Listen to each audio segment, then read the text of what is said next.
My name is Jo Rosen. I am the president and the founder of Parkinson's Resource Organization.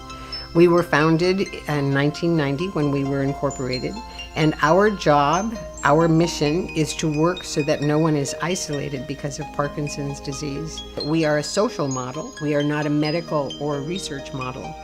And as we see it, our job is to help the person with Parkinson's and the caregiver or the family, the extended family, get through the journey of the disease until a cure is found. We serve a community that is in desperate need of information and emotional support.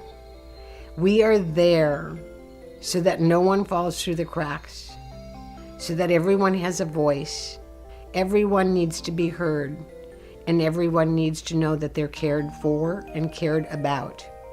And Parkinson's Resource Organization is there to let the Parkinson's world know you are someone, you matter, and we're there to give you support through that journey.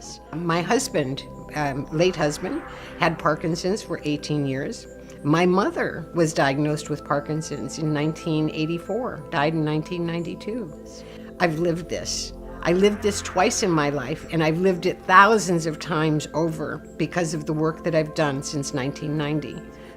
We started out with, we get diagnosed. In the middle, we get active. We start thinking about how we're going to prolong our lives and the responsibility that we have to take. And then we get to the last part, which is of death and dying, which is the hospice area. So those are the gaps. We're always thinking in and out of the box on how we can help somebody get through the process. I'm a proponent of getting all of the information that you can sooner than later and preparing so that once you've prepared, you can live. You can live one of the best, most robust lives that is possible having a chronic illness. And you know what's really incredible about this? We totally enjoy getting you there.